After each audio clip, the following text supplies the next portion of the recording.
Recording. Well, welcome everyone. Good evening. This is Digital Privacy Tools for Daily Living. My name is Andrea Jimenez. I am the program coordinator at Global Connections, and our mission at Global Connections is to bring you engaging co- and extracurricular events and activities wherever you happen to be. Presenting for us tonight is Lorena English. She's the Social Sciences and Government Information Librarian at WSU Pullman.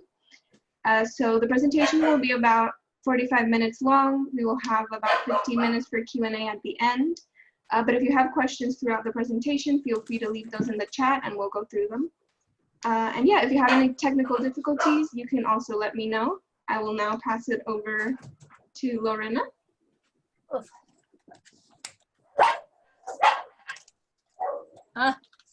My dogs. Okay, I'm ready now.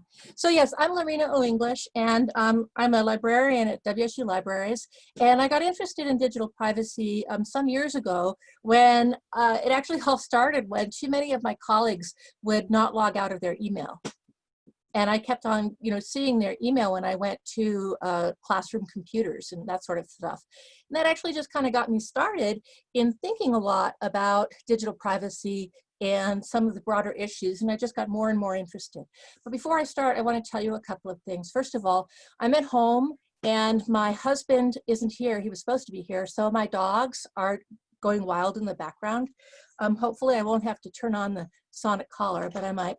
The second thing is that I hurt my back about 6 weeks ago, and sometimes I tweak my body and I hurt it. So if you hear me say ow, that's what's going on. Okay, are you all ready? I can't see the chat, so I'm kind of flying blind here. Okay. Okay. All right. Come on. Let's try this again. From the beginning. Page. Here we are. Okay, when you start talking about digital privacy, it's a very, very broad topic. And so I just wanted to talk a little bit about the things I'm not going to talk about, which is identity theft, scams, bullying, medical records privacy, etc. And these are all really important issues, but they're not within the realms of the time that I have or sort of the scope that I have. So we won't be discussing those. But sometimes I wanted to start off with this idea that people think that privacy protection is difficult. And this is actually from a Pew Research study in 2015, but there's an update in 2019 that pretty much says the same thing. People are really concerned about their privacy, but they feel that enhancing their privacy protection is very difficult for them to do and should oftentimes be managed more by the government, by legal reasons, by corporate considerations, etc. But as we're going to talk about today, the thing is that it actually really isn't that difficult to put a basic level of privacy on what you're doing. So the way I look at this is I look at this through a harm reduction framework. I'm not trying to totally protect myself because I can't do that. There's just no way. But what I can do is make small tweaks to the way I use the internet, things that I add to my browser, things that I remember to do that will certainly diminish the likelihood of my information, being stolen or my privacy being impeded. These things are low threshold applications. They don't cost anything. Well, actually a couple of them do, but there's some ways around that as well. But there are things that can make a big difference without a lot of work on my part. And that's really what I'm interested in doing because I'm self-taught on this. I actually learned this all myself kind of going. I'm not an expert. I'm just kind of figuring it out as I go along. And I'm also really lazy. I don't want to have to change my behavior in very different difficult ways. So I'm going to be offering you a digital privacy toolkit, not a comprehensive one. It's not necessarily the best or even the best for you. And this is an ever-changing ecosystem. The threats and the protections are constantly evolving. So, what we have now, what we're dealing with now might be very different from the way it looks in a couple of years. So I'll kind of be looking at this through 3 different lenses of digital privacy and digital protection. The first one is hardening, second one is hiding, and the third one is homing. And Andrea, I actually somehow managed to lose my cell phone, so you're going to have to can you give me 10-minute intervals over the course of the hour, because I want to make sure I'm pacing this right. Sure thing. Okay, thank you. We're going to start with hardening. So here's a really basic sort of thing. Cover your webcam.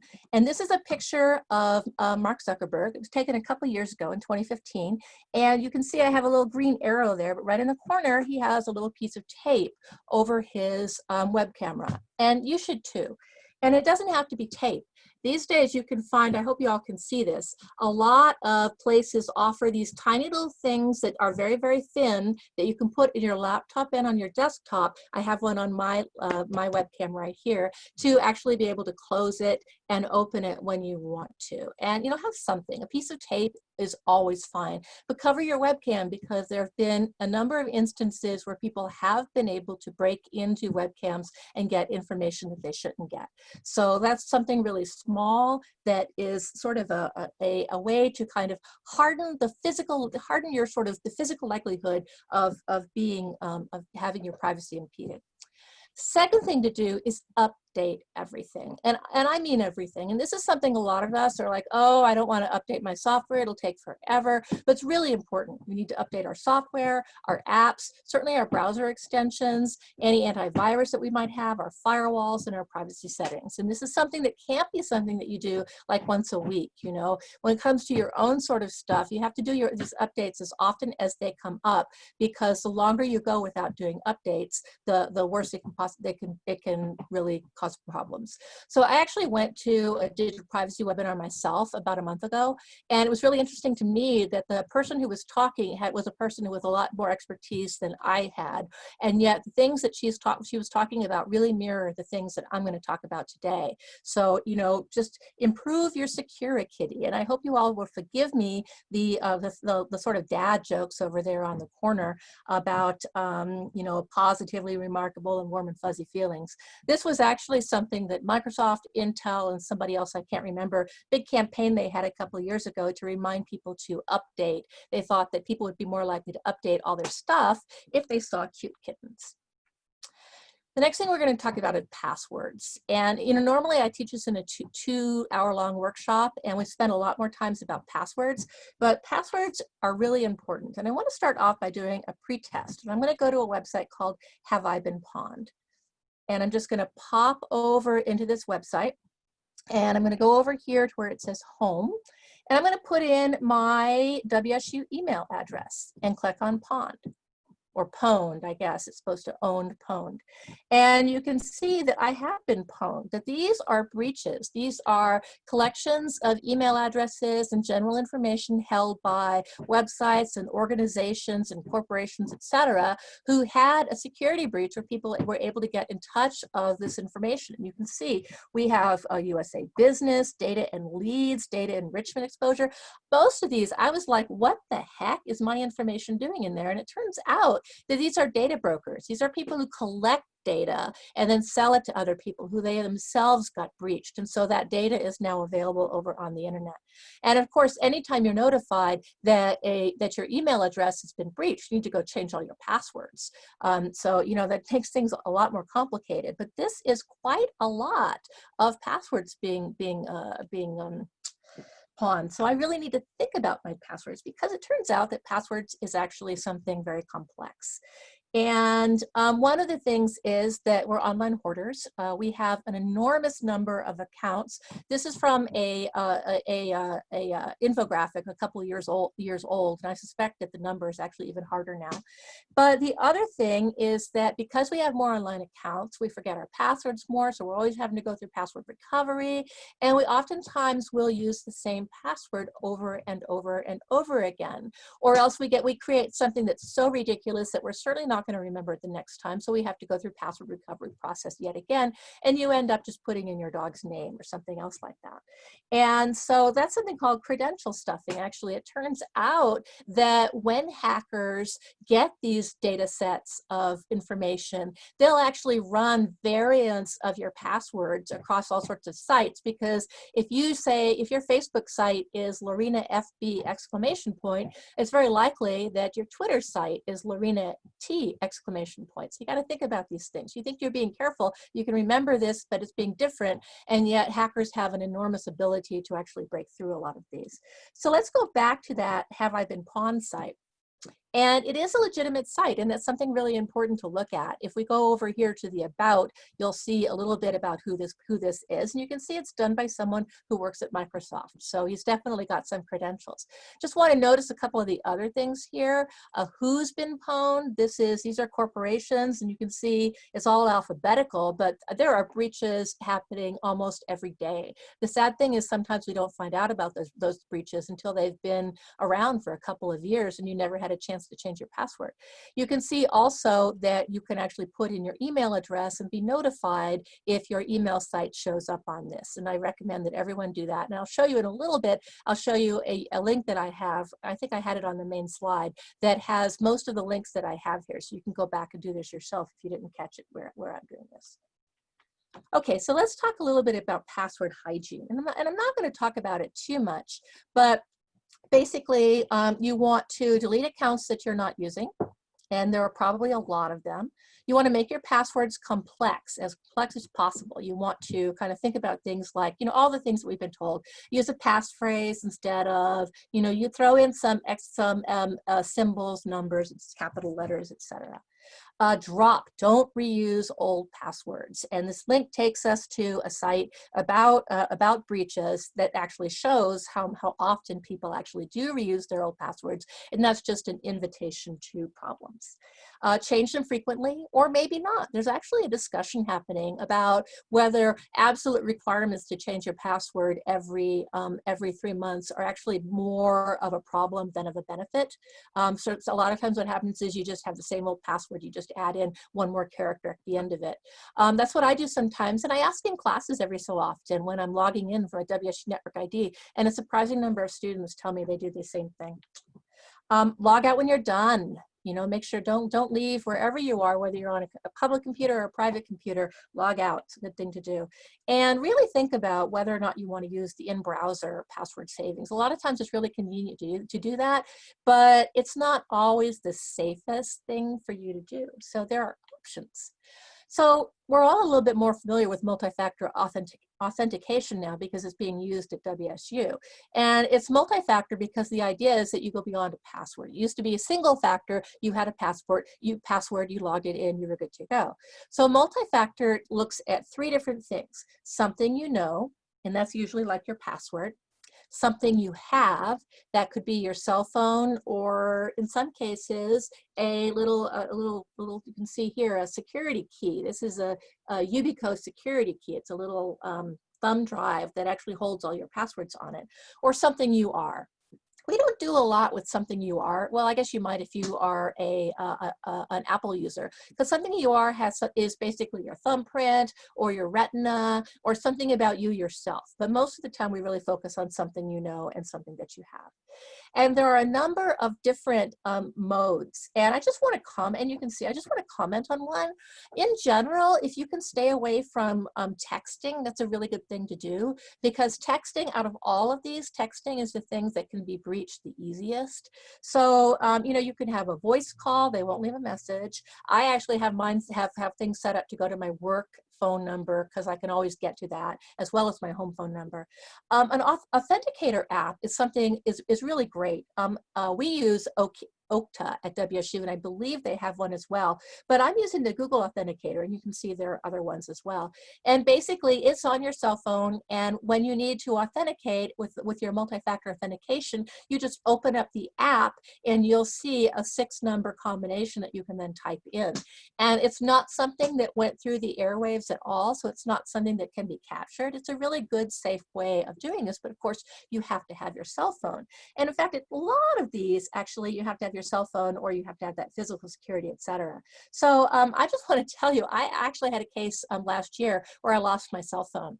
And I just ran into problems because, of course, I wanted to change all my accounts and everything, but it just was a mess. I couldn't, my cell phone was totally out of power when I lost it. it was a disaster.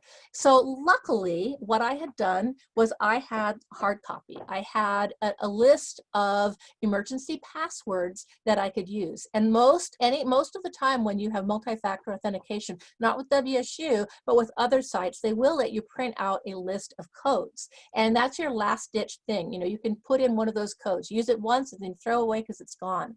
But here's a suggestion, and this is what I do. You consider a purloined letter tactic, and that's from a mystery story by Edgar Allan Poe way back in the 19th century, and it hinged upon the letter in question just sitting on a mantelpiece in plain sight to everyone. So a really good thing to do is to actually take these emergency codes and put them in your wallet or in your desk or whatever, but don't say emergency code on them. Put them in a place where you will know what they are. You know, they're in a list of phone numbers, and there's something that you know. So they're basically, unless somebody knew that that was the emergency code for your Google account, they would not know what it meant at all. And yet you do, because you put some key there, so you know that. But really, in the end, that's really important, because things happen. You can lose your telephone, you can lose your smartphone, you can be locked out of your smartphone, you can put your physical security key in the washer and have it, you know, be broken. There's any number of things that you can do. So that's an option that you really want to kind of think about. Okay, finally, I want to talk about password management, password managers. And you know, this is the third or fourth time that I've taught this. And every time I taught this in the past, I was like, oh, password managers, I know I should use one, I just don't want to. The last time, oh, I've tried one, but I can't quite figure it out. Well, since then, I have changed. I use a password manager program, and it is amazing. It has changed my life. Now, instead of me coming up with passwords, I use it to generate passwords that are very hard to break. If I need to change a password, I can just have it take care of it for you. It remembers my passwords. I can access it on my phone, on my tablet, on my desktop, anywhere that I am. And I really, really recommend it. And I've looked at a lot of articles about digital security, and every single one of them recommends using a password management program. And at WSU, I went through WSU systems, library systems, which is the way we talk about IT in the libraries. And they just installed my password management program onto my computer at work, so I have access to that there as well. And I also have it through my browser, although that one you have to be really careful about. And there are a number of them. I listed 3 of the ones, LastPass, Dashlane, iPassword or 1Password. You know, which one is right for you? Hard to really say. So I just kind of did a little bit of searching. I went to PC Magazine, and they looked at their 2020 list of best password management programs. I looked at the Wirecutter, which is a recommender site through the New York Times. When you're looking at these sorts of things, you know, when you go searching on the internet, you know, talk to someone you trust, or when you go searching on the internet, don't look at some, you know, arbitrary blog of someone that says, you know, password management sites ranked or something. Look for names that you know, the New York Times, PC Magazine. Look for, you know, recommendation. Oh, I hate these things. I can't ever find that. Not now, there we are.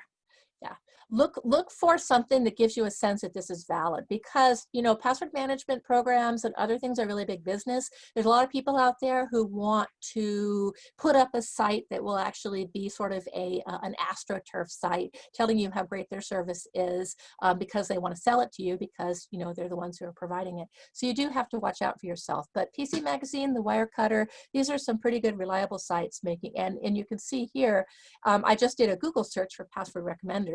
And I'm looking at, you know, I'm not sure about top10cybersecurity.com. I'd probably look at that a little bit more. And you can see a lot of these are from, you know, from password management programs themselves. But as I go down a little bit further, CNET's pretty reliable, PC Magazine's pretty reliable, Tom's Guide probably, and you know, so I want to look at these, and Consumer Reports very definitely reliable. So you're looking for things that are up to date and have that sort of imprimatur of reliability. But you still have to be wary. The thing about a password management program is that it hinges on the password of the password management program itself. If you forget that, you are, you know, you're done. You know, you cannot forget that. So you have to remember it. But, you know, occasionally password management programs had leaks. There was a leak with, I think, iPassword a couple of years ago. And this is basically a security flaw that was found. It's been fixed since then. But even the people who found the security flaw said, you know, first, do not throw away your service. Don't leave your password management running in the background. Make sure you close it when you leave, etc. You want to really think about your password and use good, strong hygiene, etc. There's different ways that you can use it. Most of them use a copy and paste sort of thing. You copy it and then you paste it in. Try to make sure that it's, once you've copied it onto your clipboard in your phone or your tablet, that it stays on there the minimum amount of time before you actually paste it in, because that small little bit of time is a potential vulnerability if you're not taking care of other sorts of things. But in general, I talked to an IT guy at the libraries, and he was like, don't worry about it. As soon as you copy it, it's gone, it's good. Sometimes you have autofill. You can make special changes to the settings of your tablet or your phone so that it will automatically fill it. And you have to opt into that. That's something that I've chosen not to do. Sometimes they have their own browsers, but they're moving away from that because it was just too much of a pain. You know, I don't want to go through Dashlane's browser. I want to use the browser that I'm comfortable with. So they're really moving away that. Then you also want to think about how much information do you want to put in them.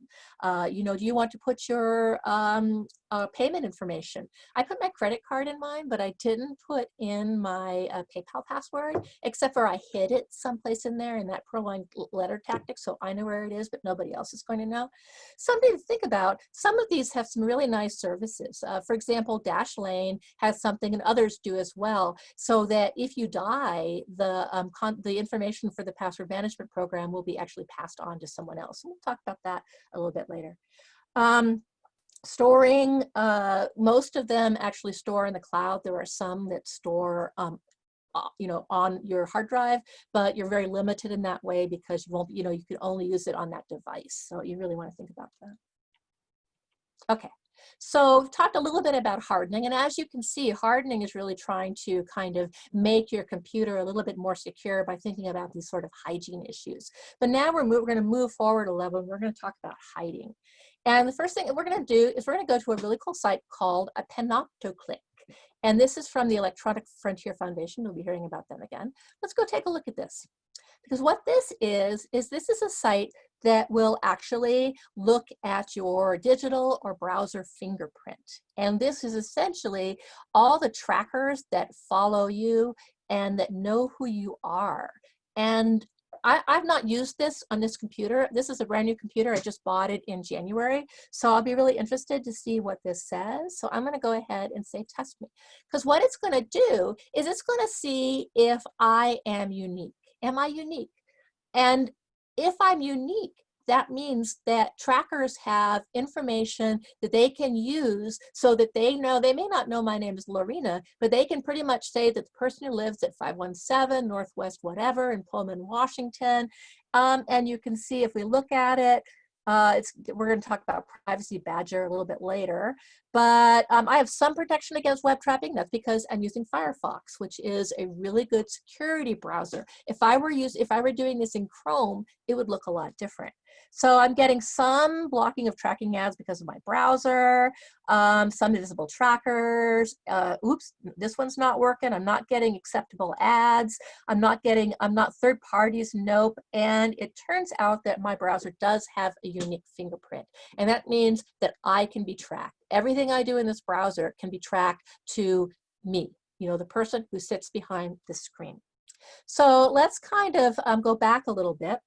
And you can see there's another one over here, Am I Unique, which does something very similar. But the thing is that these trackers, these are mainly in cookies. These are the little bits of software that, you know, you save because they make life more convenient for you, or they're just trackers that just are always watching what you're doing. They're not necessarily linked to cookies. They might be just within the web page that you're looking at.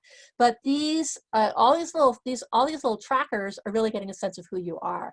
And the thing is that your browsing information information is valuable. People want to know what you're doing. They want to use it to build profiles and to advertise to you when you're doing Google searches. It's information that really goes against me as a private person, and there have been any number of stories about that. But let's kind of go on a little bit. So browser fingerprinting or digital fingerprinting, it goes by a number of different terminals. This is basically happening because my computer isn't encrypted.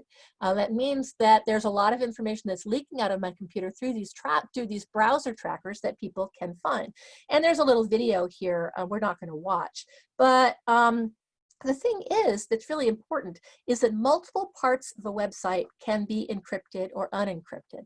Most websites now are encrypted because they're required to use the HTTPS designation that basically protects you in some way from some trackers, not all of them. But not every part of a website is always encrypted. So that means that information is leaking out that can be captured by these data aggregators and then sold because it's valuable information. No matter what you do, you cannot erase your digital fingerprint. What you can do, though, is you can lessen it by doing certain things. So let's talk about this. First thing you want to do, and this is a tool I use myself, doesn't do anything to your memory. Your computer's going to work just as fast as it would before. This is something from the Electronic Frontier Foundation called HTTPS Everywhere. And it works with multiple browsers. I think beyond these three. But what it does is it forces an HTTPS connection, even if the website is HTTP. For example, not that I go there very often, but if we were to go over to, let's just go over, whoops, not there. Let's go to my link here, which tells me a little bit about HTTPS Everywhere and what I can do with it. But what I really want to do is I want to open up the Drudge report. I swear, not something I go to all the time, but let's take a look at this. Because as we look at the Drudge report, let's see, let's take a look. Ah, it's been fixed. Okay, great. I was looking at it before and it had not been fixed, but yes, okay. So this is telling me they're using HTTPS connection. I'm securely connected to this site. That means that my information should be pretty good. And if I wanted to, I can clear cookies and site data right now, which I probably should do. It's a good habit to get into. So I'm gonna remove all my cookies, so that the next time I come here, there's a little bit less likely that they'll know exactly who I am, but they can continue to build up that knowledge on who I am. Okay, so let's go back. Just because you use HTTPS, though, doesn't mean that everything is secure.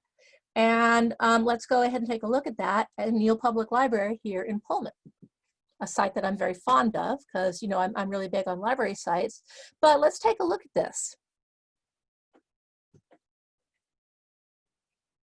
Aha. See this, and it's good to kind of look over here in the corner. You'll notice that I have a little icon here. So I'm going to take a look at it. It's telling me this connection is not secure. It's using HTTPS, but it links out to other things. There might be images, there might be, you know, little third-party programs. There might be all sorts of things here that actually are not encrypted, and so potentially could be leaking data about my usage or about what I'm doing on them, etc. So even when something has the HTTPS, you still have to be careful. Now, you know, and we'll talk a little bit about how we can be careful, how we can deal with this a little bit later, because there is a tool for that as well. Remember what I said, you know, the black hats are out there and they're always changing, and the white hats are running right behind them, trying to come up with tools and ways to actually kind of solve the problems that happen, or at least minimize them.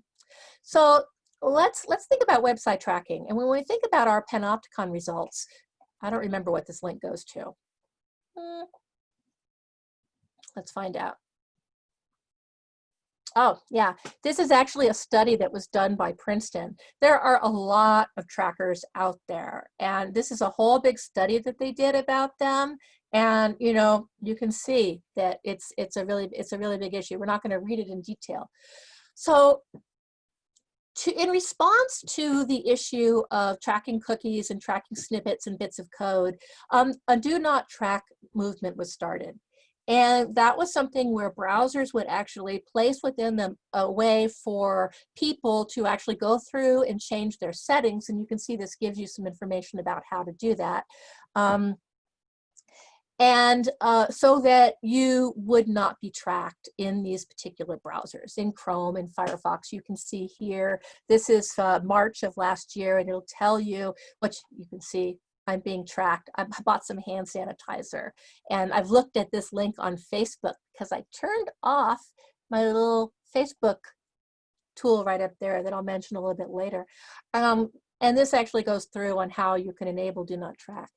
And do not track was a great idea because trackers actually, most of the time it's just adware, so they can serve up that hand sanitizer ad that we saw.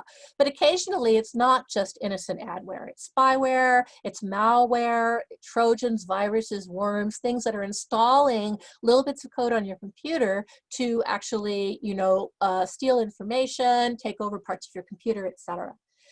And so do not track was kind of this great idea, but it turns out that it really failed. It was just, a lot of people didn't follow it.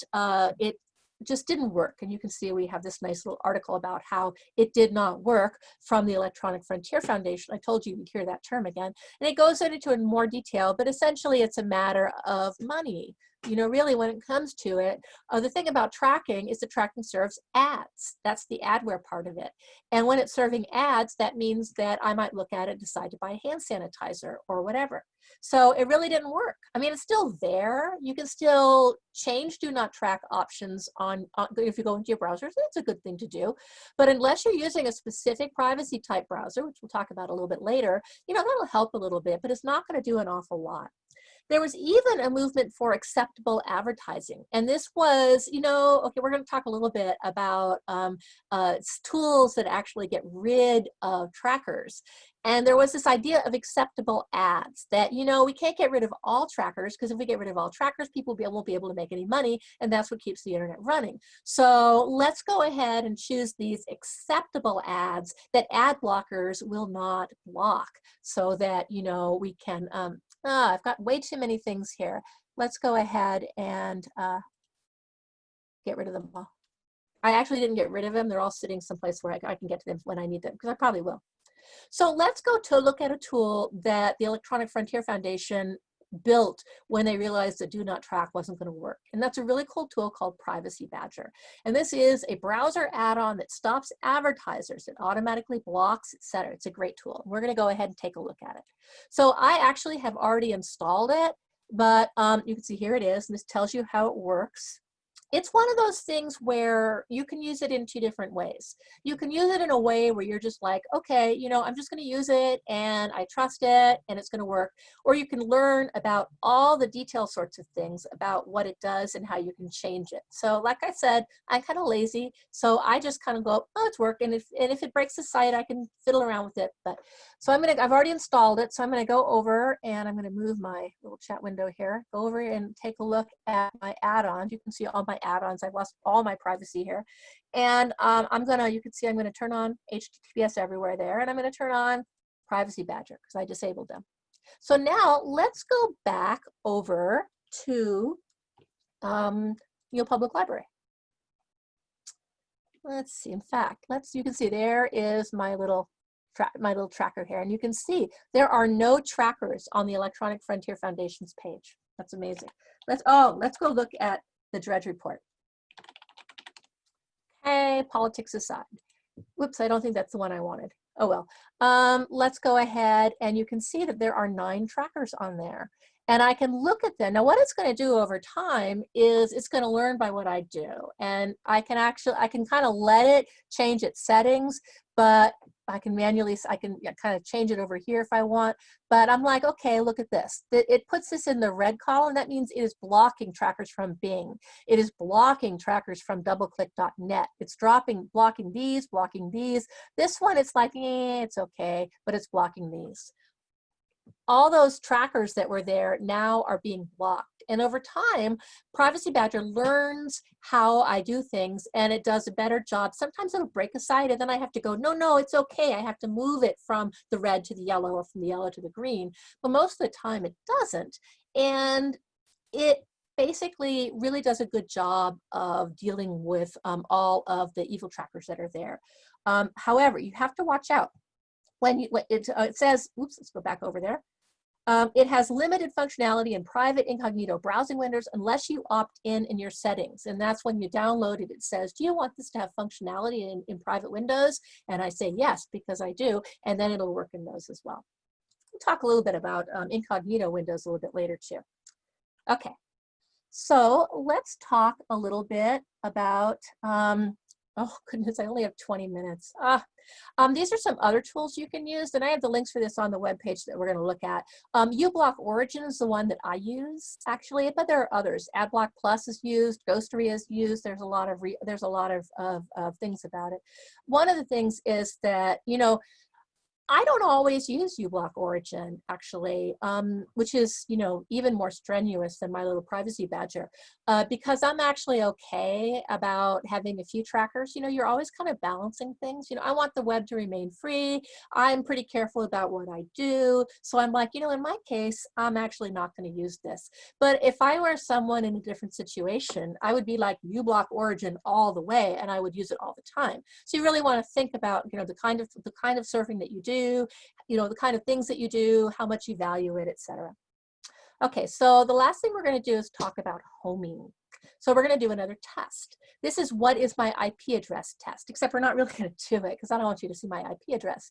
So this is me when I turned on a VPN, and when you click on it, it'll tell you, look at this, this is her IP address. Your IP address is one of the major engines for tracking, because your IP address in general is static. It is connected to this particular computer. It doesn't change. So it's a huge thing there. So, and because they, you know, they know my address, they also know where, oh, suspected network sharing device. Yeah, I took this picture when I was using a VPN, which we'll talk about soon, but it says you're in San Francisco. So it's really good to kind of take a look at this, and you can see it's got some really cool tools over here that I recommend as well. Because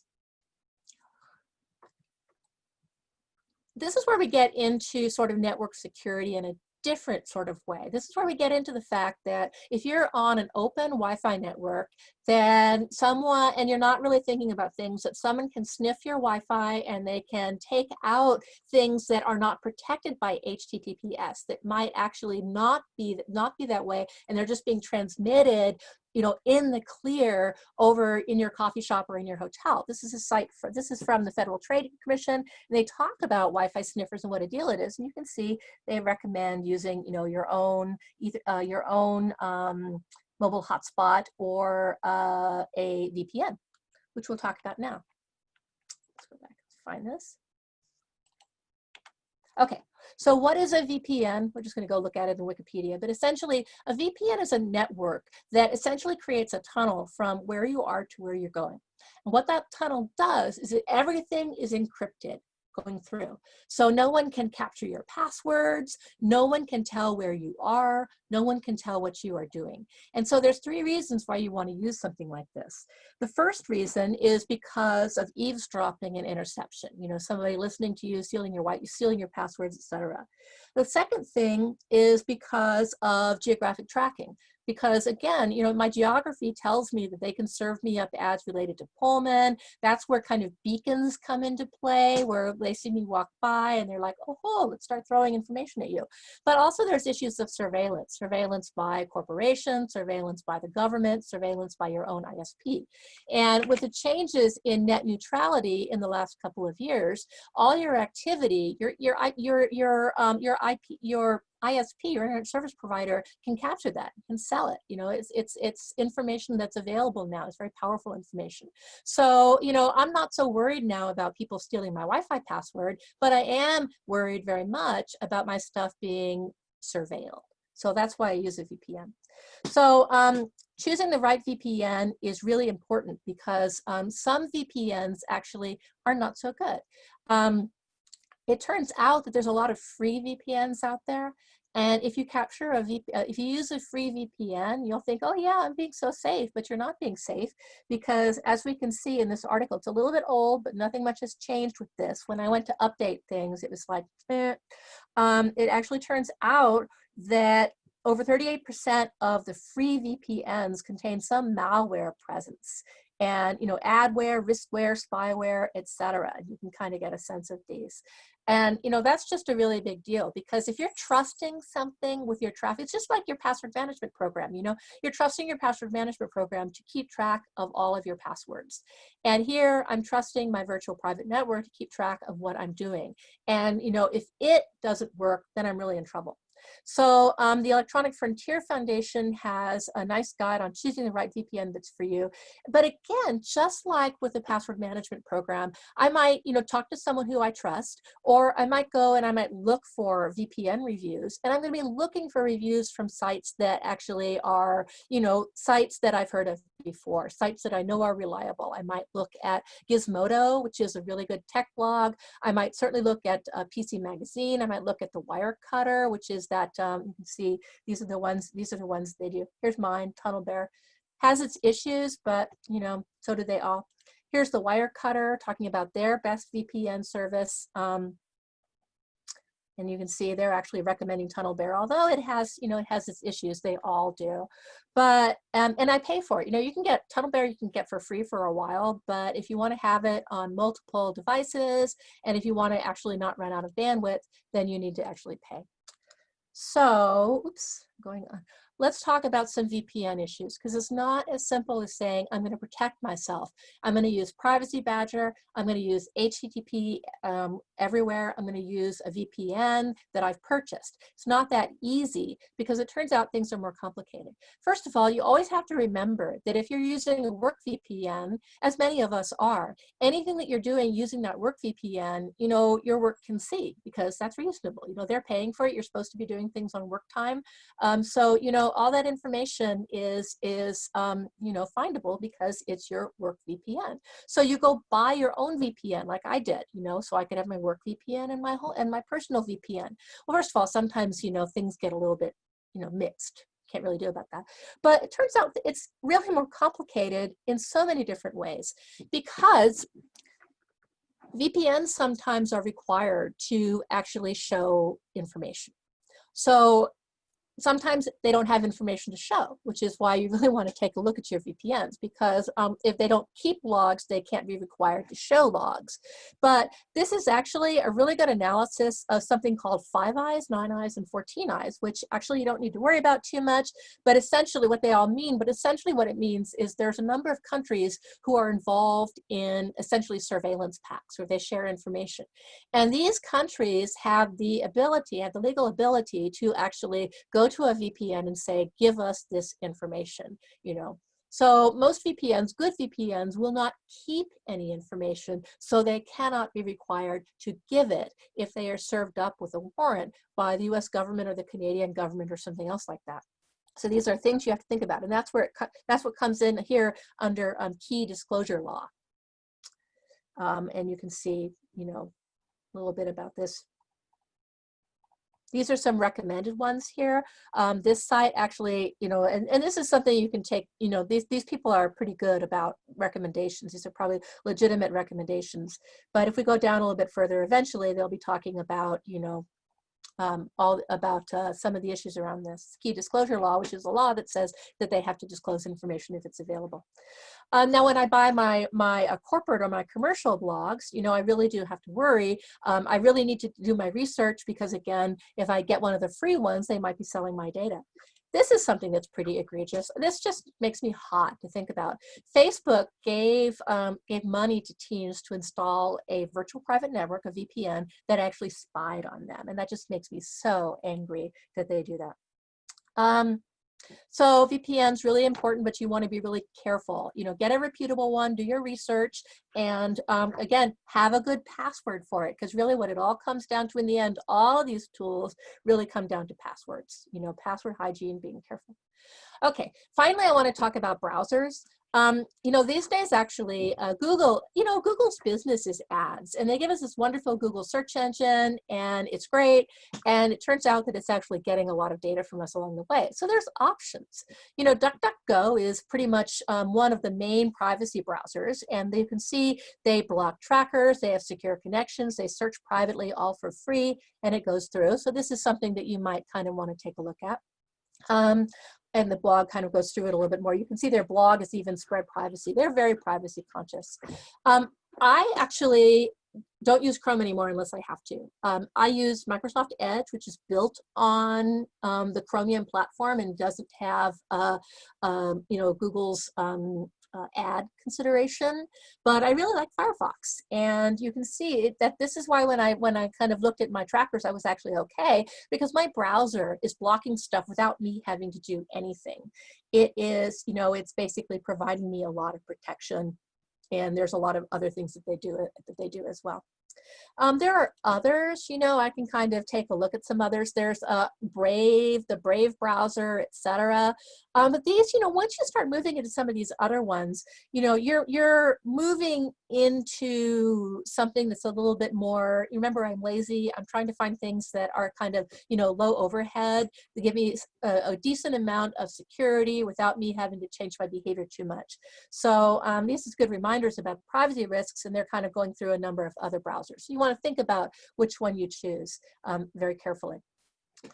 Finally, though, a lot of people say I don't need to actually worry about my browser because I use incognito or private browsing, so nobody's catching anything. All incognito or private browsing mode means is that your kids can't go look at your history and see what links you're at, which is really great, you know, for peace in the home. But that still means that your ISP knows exactly what you're doing, that all those trackers that are on these websites are able to capture your data, and that you actually, when we look at the panopticlick, you are identifiable. You are unique in this world, which, you know, on one hand is great. We all like to think that we're unique, but I don't like thinking that I'm unique in terms of the pattern of my searching, the filter bubble, the thing that all these little bits, where I live, how I search, what browser I use, what computers, what programs are on my computer, all of those going into that. So when your threat level is really high, and when you go beyond my ethos of harm reduction, remember, I'm not trying to get rid of everything, I'm just trying to reduce harm, then you need to be more serious about it. And there are resources out there for you. There's the Tor Browser. Oops, let's go back up here. Tor Browser is what they call an onion browser. I didn't actually make that a link. Okay, we'll look at the Epic browser. You can see over here, it is a private, secure web browser that blocks ads, etc. I can go look at the Tor browser. The Tor browser actually is heavily used for anonymity, but the problem with the Tor browser is that sometimes if you only use it to, you know, kind of hide things, if you're the only person in an area that's using it, then it's kind of like, well, this is one of those things where there's a network effect. The more people who use it, the more protection it actually gives people.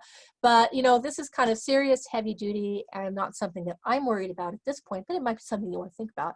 I, of course, get my email from Gmail, so all my considerations of security actually literally get thrown out the window because of that. If I wanted to, and maybe one day I will, I should move to Proton Mail, which is an encrypted email that will not actually sell my data or make it available for advertisers, etc. This is kind of a nice little document from the Electronic Frontier Foundation. They do one every year, a year in review. And you can see they're going over some of the legal issues that kind of happened, and they're going through various links that they had. I did want to mention very briefly that the European law that I can't remember the name of, GDPR or something like that, that actually is something that has a very likely chance of decreasing our filter bubble because of, you know, kind of people having to accept cookies, except that most of the time we just accept the cookies. We don't say minimal cookies or anything else. So, you know, I'm not really sure. We'll know a little bit more in a few years after it's been in practice for a while. Finally, what I wanted to do is give you some resources for further information. I've talked a lot about the Electronic Frontier Foundation. They are an excellent source, and they really will give you a lot of useful information in explaining everything that I've talked about far more in more detail than I had. Privacy Tools is really good. They'll also give you suggestions for VPNs. Consumer Report Guide to Digital Security and Privacy. This is an excellent one. Privacy House Clearinghouse. So there's some resources here that are available, and I want to go to the webpage that I created for this class. Let's see, and you can see this is really excellent. You know, they go through a lot of things. So I'm going to just go web guides. Let's see, it's hidden down within my subject guides.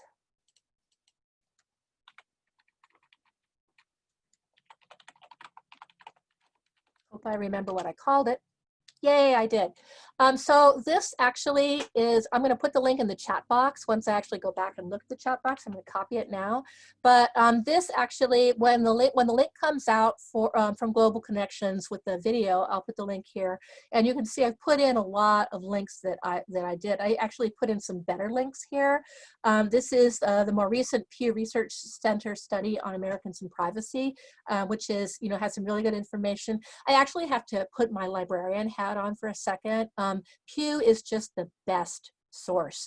They do survey research, very, very, very, very high quality. You can see politics, media, social trends, religion, internet, science, global surveys. It's just the best resource. I really recommend you take a look at it. Always have to have that librarian thing there. Okay, so I am done now, and I'm going to try to go find the chat. And the first thing I'm going to do is paste in the link to the site that I gave you. All right. Everything that I shared, you know, like I said, when I teach technology classes, I teach things that I use, and I teach a number of technology classes. And these tools, you know, I use. Sometimes I don't use them. I told you that I don't use uBlock Origin. I chose not to. But if I were going to go do some research that I might need to do, where I felt I might be moving out of sort of the things that I usually look at into some that might be a little bit more slippery, then I would very definitely turn uBlock Origin on. You know, these are, and I turned off all my tools. I turned off everything for this presentation. I'm not using my VPN. I'm not doing anything. But in general, you know, for when I'm off work, I try to have my VPN on all the time. Partially, you know, when they say, oh, you don't have anything to hide, I don't. You know, I'm like a total Girl Scout. But the thing is that the more I hide my stuff, the more I protect other people who are hiding stuff that might matter to them even more. And so, you know, I'm doing this part, I hate to say this because, you know, but herd immunity, the more of us use these privacy protection tools, the better it is for everyone. So, you know, they don't slow you down very much. They don't cost anything in most cases, except for the VPN and the password management program, which are worth the money, let me tell you. And, you know, they can really help you out a lot. All right. Well, I just pasted the link once again that Lorena shared. So I'd like to thank you all for coming, and thank you, Lorena, for presenting for us. And have a good evening, everyone. You too.